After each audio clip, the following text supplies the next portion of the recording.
Bueno, nosotros con Alejandro somos los sobrevivientes del panel que quedó recortado, pero que básicamente cambiaba, digamos, era complementario, digamos, a mucho de lo que se está diciendo, y que tiene que ver con el impacto, digamos, sobre todo los desafíos, digamos, de la universidad y el impacto que producen las nuevas tecnologías, tanto de manera, digamos, respecto de la pedagogía y de las nuevas formas de enseñar, como también desde el punto de vista institucional.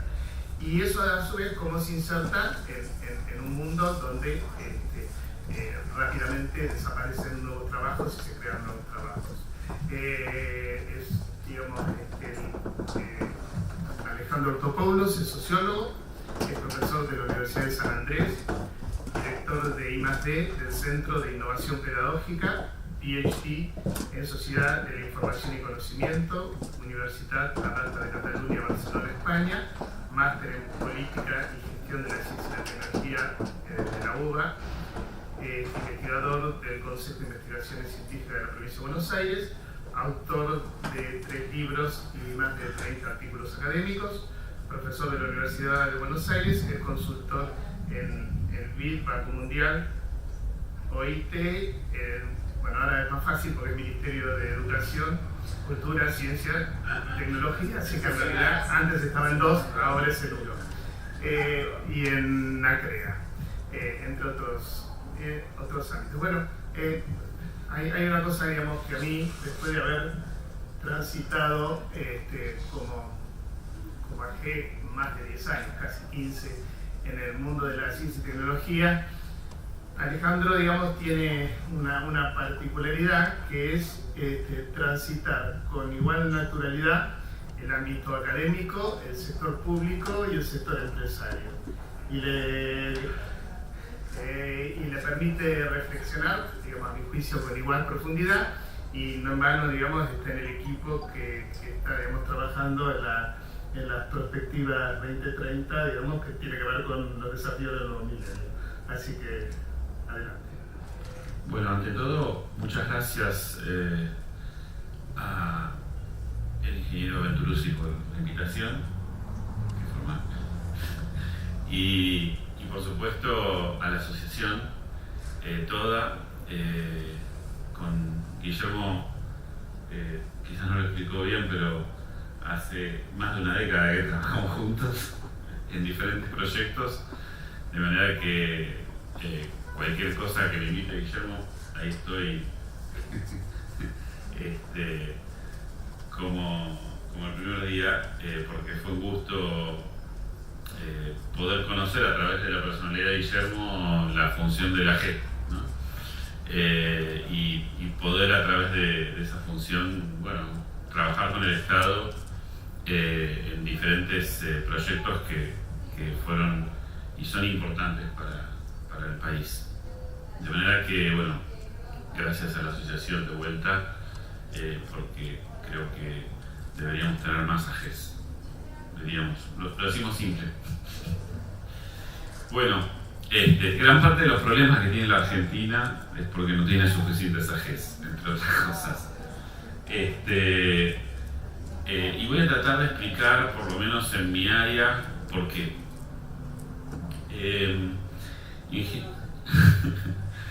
En general, en el mundo tecnológico, hay un proceso que es bueno para la sociedad, que funciona así en la sociedad. Digo, como sociólogo me toca el maldito deber de contar que, digo, si no existiera esto, la sociedad no funcionaría,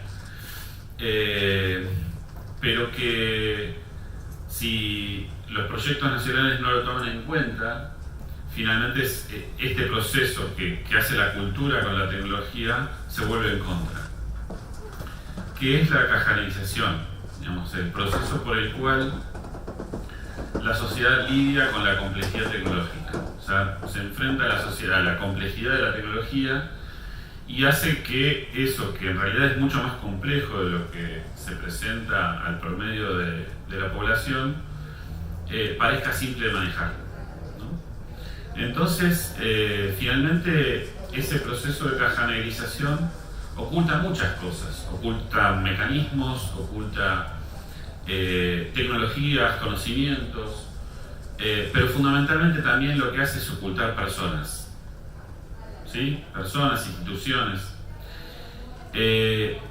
Entonces, cuando pensamos hoy en la última tecnología, los grandes desafíos de la inteligencia artificial, de la sostenibilidad, de cómo los países tienen que enfrentar la aplicación del conocimiento para alcanzar el desarrollo, muchas veces chocamos con algunos supuestos acerca de, efectivamente, cómo es que sucede esta relación entre el conocimiento aplicado y el desarrollo.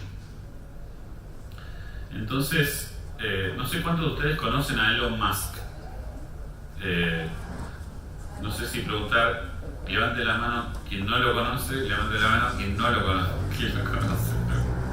Pongámosle, levante la mano quien no lo conoce. Hay muchos. No tengan miedo, digan, no sé quién es, no sabes, no tengo la menor idea de quién es. Esa persona no, pero yo tengo que decir así. Ok. Bueno, es muy interesante ver qué hay detrás de Tesla, ¿sí? En principio, podemos decir que Elon Musk hoy, para el mundillo de los nerds, tecnólogos, techies, como lo quieran llamar, es como una especie de nuevo Steve Jobs reencarnado, ¿no? O sea, se murió Steve Jobs, ¿a quién seguimos? A Tesla. A Elon Musk. Y Musk lo que muestra es como una nueva versión de esta relación extraña que tiene la universidad con el sector productivo. Musk nació en Pretoria, pero se graduó en un college en la Universidad de Queens, en Canadá. Y luego terminó sus estudios en Estados Unidos, en Wharton, con un título en finanzas y otro en física aplicada. Y cuando estaba empezando su PhD en física aplicada, como le pasó a muchos, incluyendo a Steve Jobs, a Bill Gates y demás, abandonó los estudios para empezar a fundar empresas y venderlas por miles de millones de dólares. Bueno, la más conocida de ellas es PayPal, y con la plata de PayPal después hizo Tesla, ¿sí? Pero bueno, la gente lo conoce porque aceleró el proceso de diseño y producción de autos eléctricos, porque abrió los blueprints, ¿sí? los planos, las ideas, las patentes, las dejó abiertas para que haya colaboración alrededor de ese proyecto, de alguna forma continuando la tarea de otros cultores, digamos, de lo que se llama la innovación abierta, empezando por Linus Torvalds y demás. Pero en definitiva, lo que quiero decir, y me vino bárbaro las presentaciones anteriores,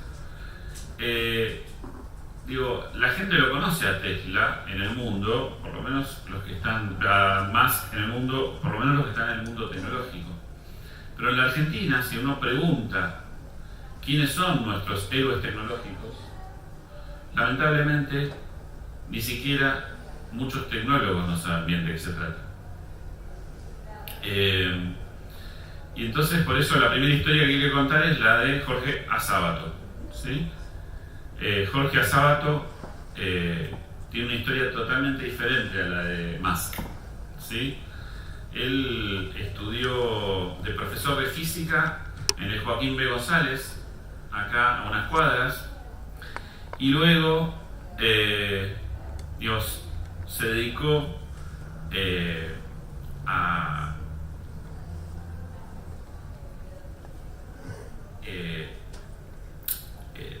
desarrollar trabajos en metalurgia, ¿sí? en tecnología, en metalurgia aplicada, y en particular fue uno de los principales impulsores de la ingeniería inversa que hizo la Comisión Nacional de Energía Atómica para desarrollar tecnología nuclear. Y luego, ya, convertido, en el principal tecnólogo de la CONEA, se volvió un ideólogo de la transferencia de tecnología entre las universidades y la sociedad, y las universidades latinoamericanas. Y es uno de los que fundó la Escuela del Pensamiento Latinoamericano en Ciencia, Tecnología y Sociedad. Entonces, por eso la historia de Jorge Sábato se debería estudiar en todos nuestros colegios, en todas nuestras universidades. Sin embargo, la discontinuidad institucional y, por otro lado, la falta de una política clara respecto de la relación entre tecnología y cultura hasta el día de la fecha hace que solo los fanáticos nos pongamos las pilas para contar de qué se trata. Sí, nos pueden considerar fanáticos nosotros. Bueno, entonces, el triángulo de Sábato, que todo el tiempo se está discutiendo si se convirtió en un tetraedro o un pentágono o lo que sea, fue la gran primera excusa para empezar a pensar qué pasa en países latinoamericanos relacionados, de cómo la universidad se relaciona con el desarrollo. Desde una perspectiva muy pragmática, muy concreta, es decir, Jorge Sábato no lo decía desde la teoría, él ya lo había creado, es más, él fue el incubador, el creador de muchos colegas que, como Conrado Baroto, luego crearon INVAP. O sea, la saga no terminó fue tan grande la obra que luego continuó, y hoy conocemos que no solamente se hicieron reactores o se hicieron con elementos combustibles, etcétera, en el mundo nuclear, sino que eso después derivó en la tecnología aeroespacial y en los satélites, en los radares, toda la saga de tecnologías que salió de INVAP.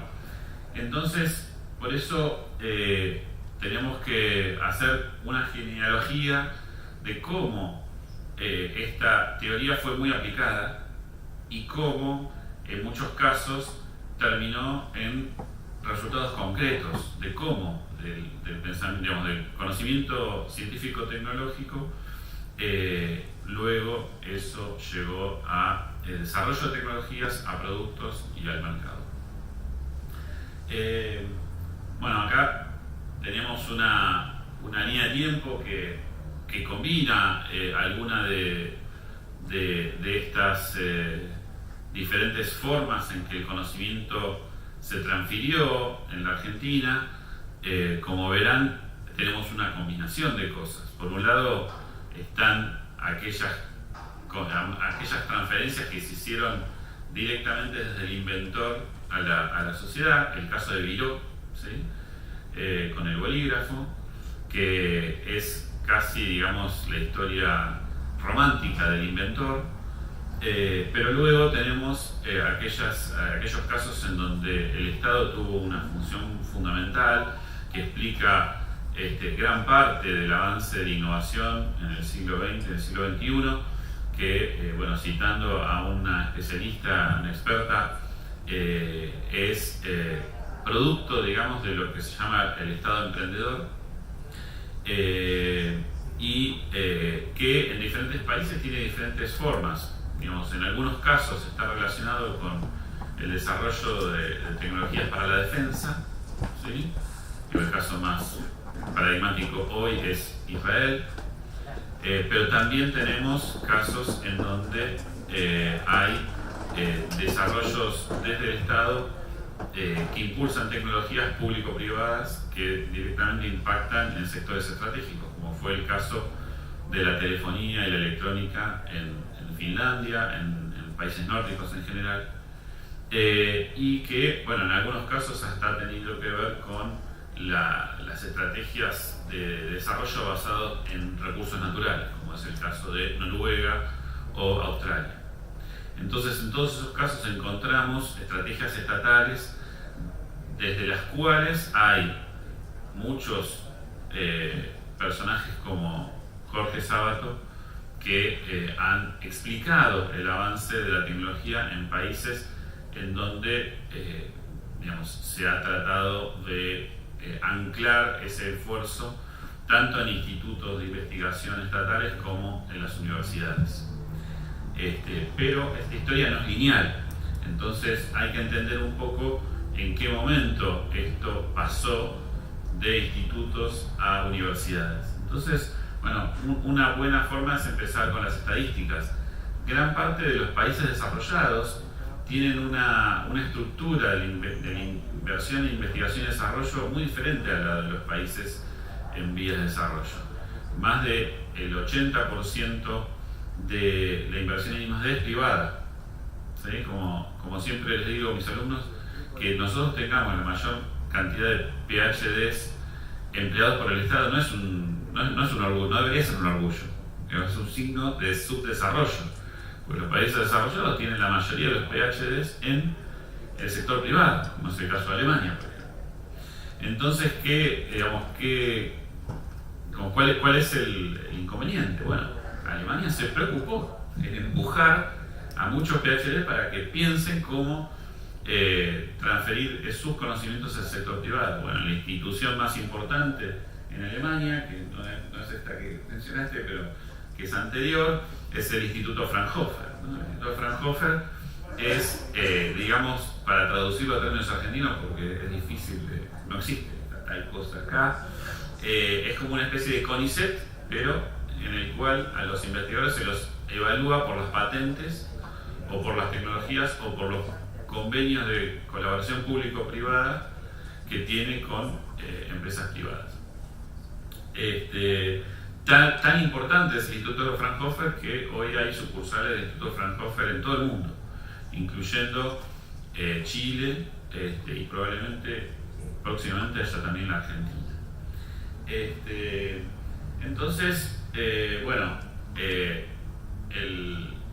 el tema en Argentina es, tenemos por supuesto baja inversión en I+D, un 0,6, en comparación a cualquier país desarrollado, está por arriba de los dos puntos, pero gran parte de eso se explica por la ausencia de inversión privada, que digamos era la principal preocupación de Jorge Sabato. Si Jorge Sabato estaba convencido de que el Estado tenía que impulsar la relación entre las empresas, el tejido productivo y las universidades a través de una acción del Estado, por eso el triángulo, ¿sí? No es una relación binaria, sino triangular. Y en esa relación, por supuesto, en esa época había muchas más empresas públicas, ¿sí? Estamos hablando de los años 60 y 70, pero así empezaron los países desarrollados. En Francia había muchas empresas públicas, en Alemania también, etc. Entonces,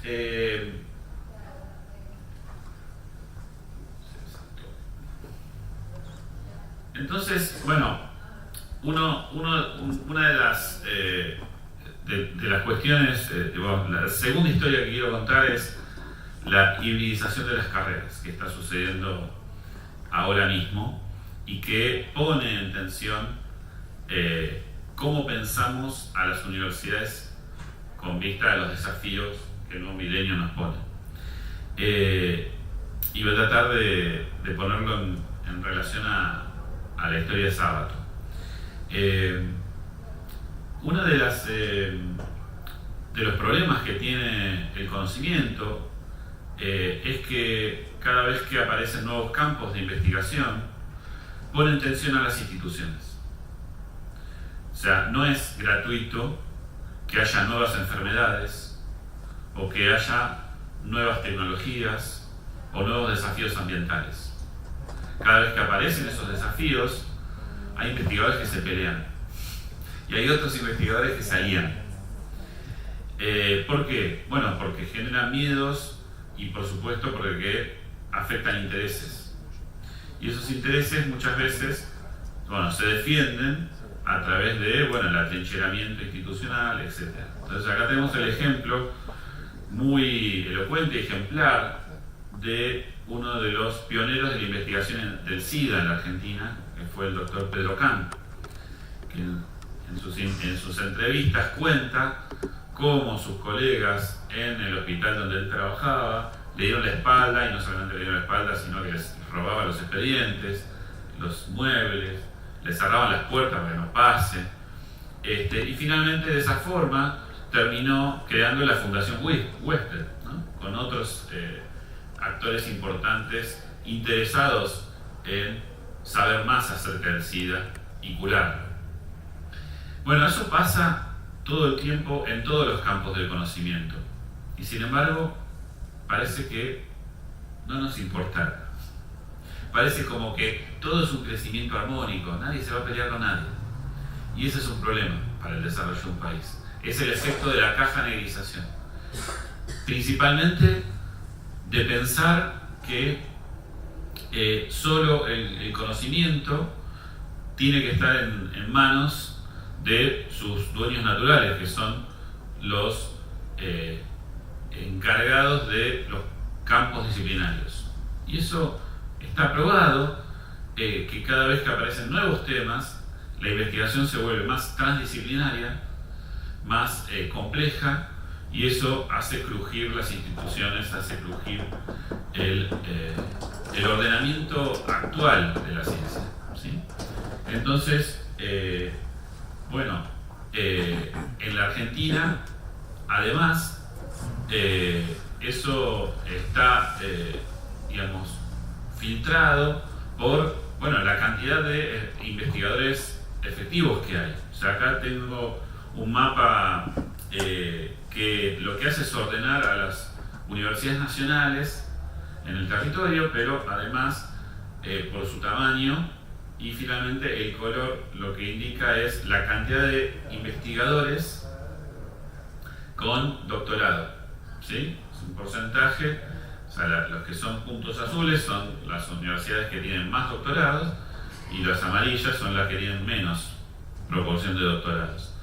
Eso agrega una variable más a lo que dije antes, que es, en muchos casos tenemos docentes que solamente o prácticamente tienen poca formación e investigación, y que tienen poca capacidad de ponerse al día con los cambios en cada disciplina y cómo esas disciplinas se van mezclando, y están dedicados fuertemente solo a la enseñanza. Y eso hace que la capacidad de reacción y la capacidad de adaptarse a esos cambios sea menor aún. Entonces, las empresas que necesitan recursos humanos formados en las universidades lo saben, entonces lo que hacen es seguir la geografía de aquellas universidades que les puedan proveer esos recursos. Entonces, por ejemplo, uno de los casos de mi tesis doctoral es la empresa Globant, y lo que han hecho muchas veces es ir a ciudades que podían tener una carrera de sistemas, o con una reforma o con un apoyo, una inversión, crearla, y de esa forma, seguir el plan de negocios, mantener a raya los costos laborales, porque se acercan, digamos, a mercados donde no se disparan los sueldos, ¿no? Entonces, como ven, el crecimiento meteórico de los recursos humanos de esta empresa, necesitan realmente con mucha sed abastecerse de esos recursos humanos. Por supuesto, les voy a dejar a ustedes la pregunta si eso es bueno o malo para el país. No voy a meterme con ese tema hoy, pero sí voy a dar un caso que me interesó mostrar para ver cómo crujen los campos disciplinarios, tratando de entender cómo es la relación entre el cambio tecnológico y el cambio curricular. Uno de los casos que investigué fue el caso de Tandil, que fue uno de los primeros polos tecnológicos activos con políticas que no venían de ningún gobierno, sino que venían de la misma universidad pública, porque aparte está en el centro de la provincia de Buenos Aires, lugar difícil para influir en la política, tanto nacional como provincial, pero efectivamente fue una universidad muy activa. Ahora, lo que uno pensaba que iba a encontrar era la natural colaboración entre la Facultad de Exactas y la Cámara de Empresas del Software, que ya a esta altura es muy importante en Tandil. Digo, ha cambiado radicalmente el perfil del mercado de trabajo en Tandil por la cantidad de empresas que se han instalado. Acá tengo una torta donde se ven, por supuesto, las dos más grandes, que son Globant y Grupo ASA, pero que está distribuida por muchas pymes, ¿no? Y para sorpresa encontramos que no, la colaboración con Exactas no se daba, y que la colaboración se dio muy francamente con la Facultad de Económicas, y que no era a través de Globant ni a través de ninguna de las pymes, sino a través de Grupo ASA. Grupo ASA es el número 2 del país. Y Grupo ASA, la diferencia con Globant es que se basa en la instalación de ERPs, ¿no? Sistemas de recursos empresariales. Fundamentalmente necesitan expertos en procesos de negocios, en sistemas contables, en todos los aspectos relacionados con las ciencias económicas, pero hibridizado con los sistemas. Entonces, a partir de esa colaboración se crearon tecnicaturas, se empezó a desarrollar una agenda común, y finalmente el año que viene están lanzando una nueva carrera que se llama la licenciatura en negocios digitales.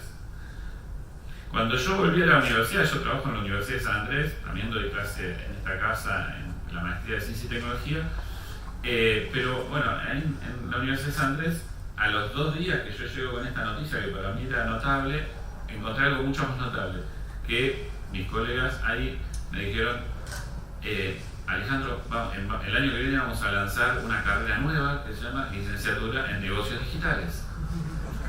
¿Qué pasó acá? Claro, dije, para un sociólogo es bárbaro encontrar el patrón entre dos universidades que no tienen nada que ver una con la otra, que siguen dos lógicas totalmente diferentes y están detrás del mismo problema de la hibridización de las carreras.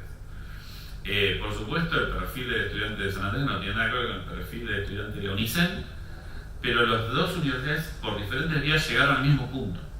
Entonces, lo que quiero decir acá es que hoy justamente el desafío, más que la robotización, la pérdida de empleos, es, y perdonen el neologismo, es la creación de nuevos empleos ciberhumanos, ¿sí? En donde se mezcla, digamos, competencias de un dominio del conocimiento, en este caso de las ciencias económicas, y el conocimiento del pensamiento computacional aplicado, en el cual aparte van a aparecer sistemas contables semiautomatizados que van a requerir de nuevos profesionales de nueva índole, que son cruzas, podríamos cruzar una parte de esta facultad con Exactas y decir, tenemos esta carrera.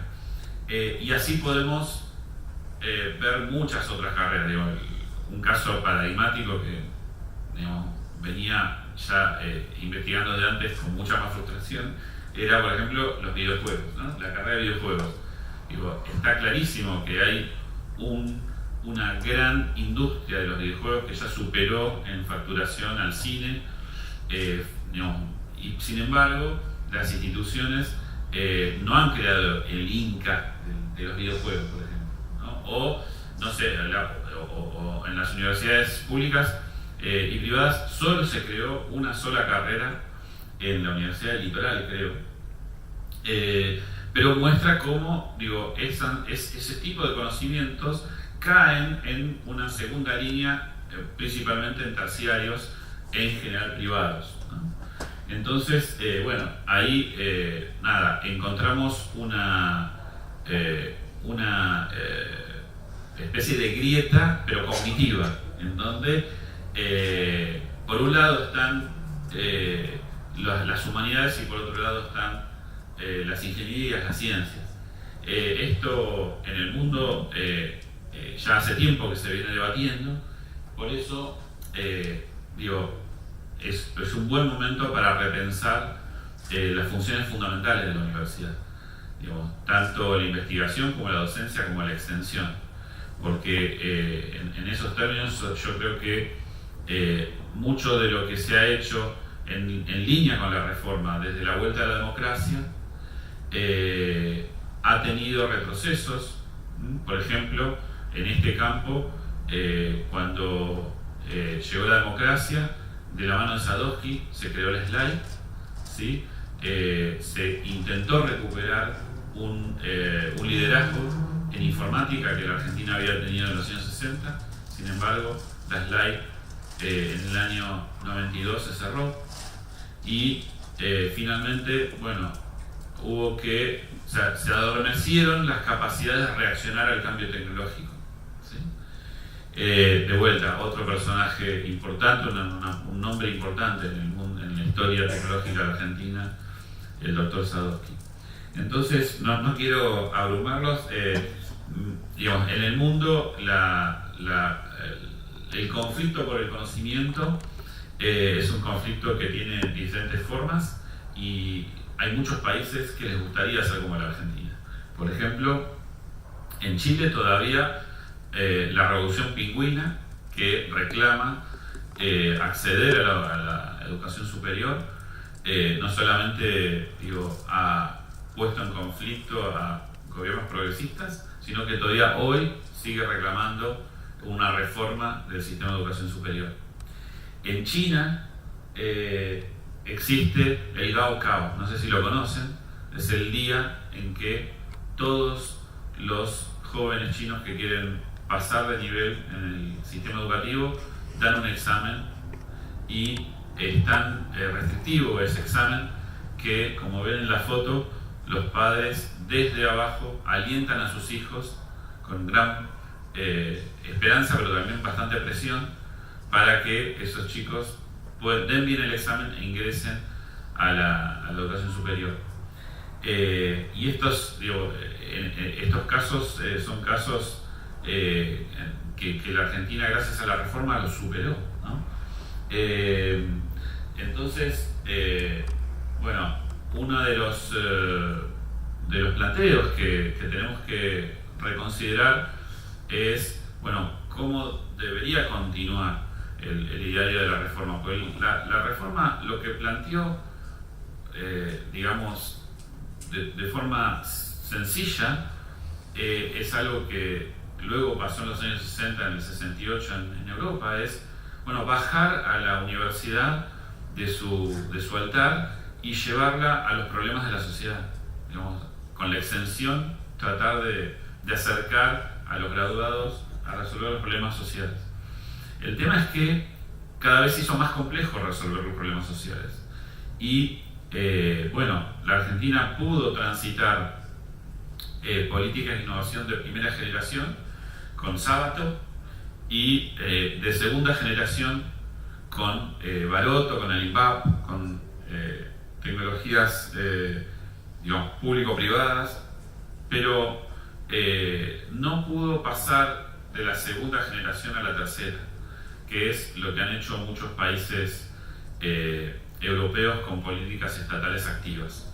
Y que, digamos, la característica fundamental que tiene es esto que Steve Jobs mostró en su legado, digamos, poco tiempo antes de morir, que es que la innovación luego, digamos, de la crisis del petróleo del 73 ya no era monodisciplinaria, sino que incluía el trabajo interdisciplinario aplicado.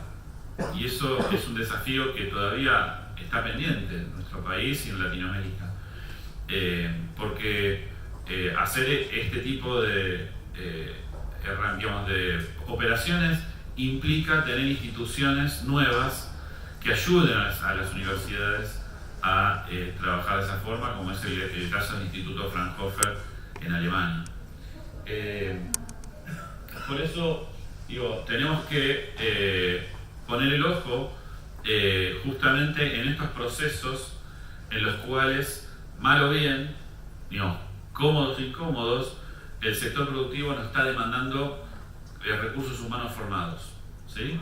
Digo, por supuesto, es todo materia debatible, no toda esta demanda sería una demanda agradable para desarrollar el país. Digo, de hecho, este es un problema que tienen países como Israel también, digo, donde hay economías de clave que solo reclaman empleo de calidad a nivel superior, pero no pueden derramar al resto de la sociedad. Ese es otro tema. Pero sí, lo que estamos observando es que a través de la investigación hay interacciones concretas entre estas demandas y las nuevas ofertas que las universidades están creando. Y en ese sentido hay mucha innovación. Por ejemplo, la Universidad de Quilmes creó la primera licenciatura en sistemas. Logró sacar a los sistemas de las ingenierías, ¿no? Y liberó a los estudiantes de informática de estudiar química, por ejemplo.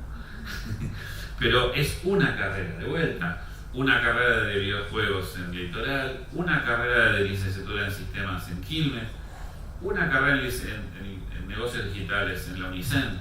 Es decir, nos falta difusión, ¿sí? Nos falta que esa innovación que ya se está creando se difunda. Entonces, algunas ilustraciones de estas nuevas emergencias.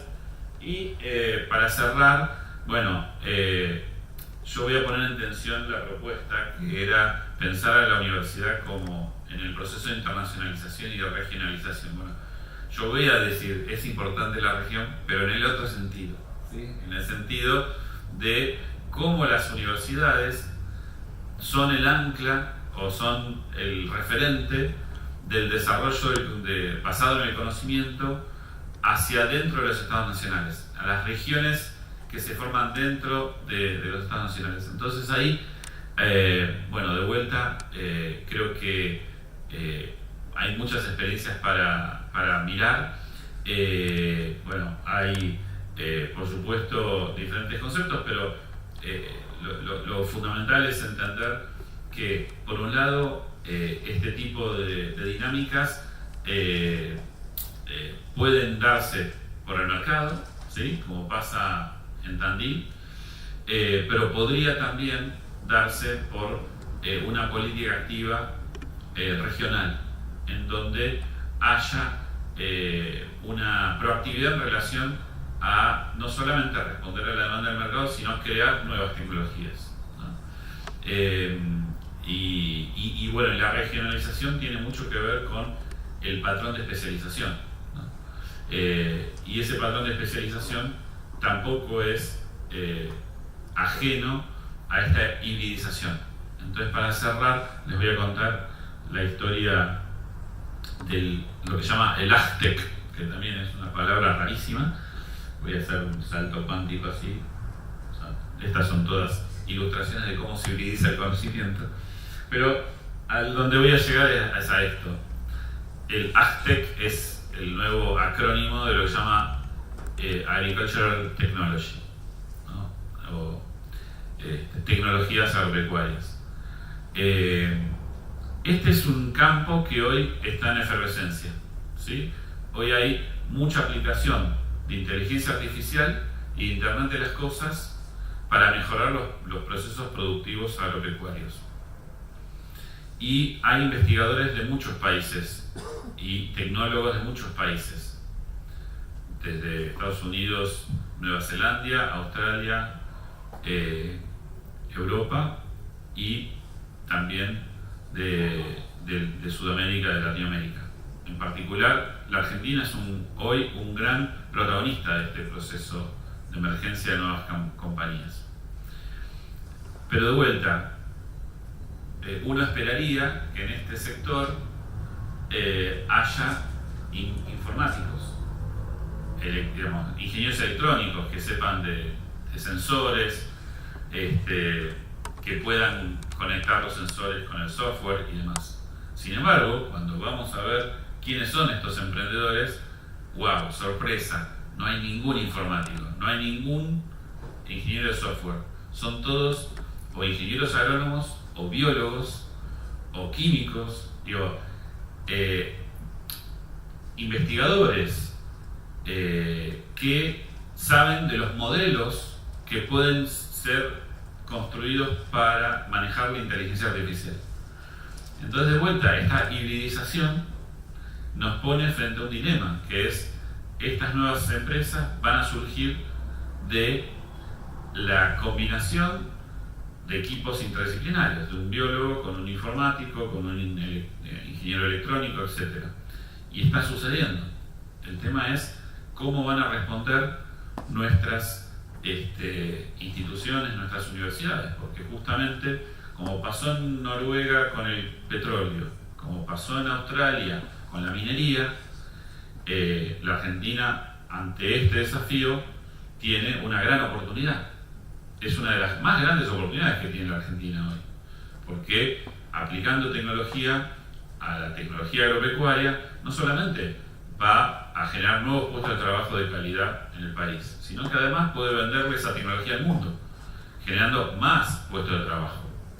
De manera tal que creo que este tipo de desafíos, de planteos, hoy son aquellos que imaginaban los jóvenes de la reforma del 18, con mucha imaginación por supuesto, pero no, sin faltar a la verdad. Son preocupaciones que tienen que ver con cómo desde las universidades, desde el conocimiento, se puede beneficiar a la sociedad. Bueno, muchas gracias.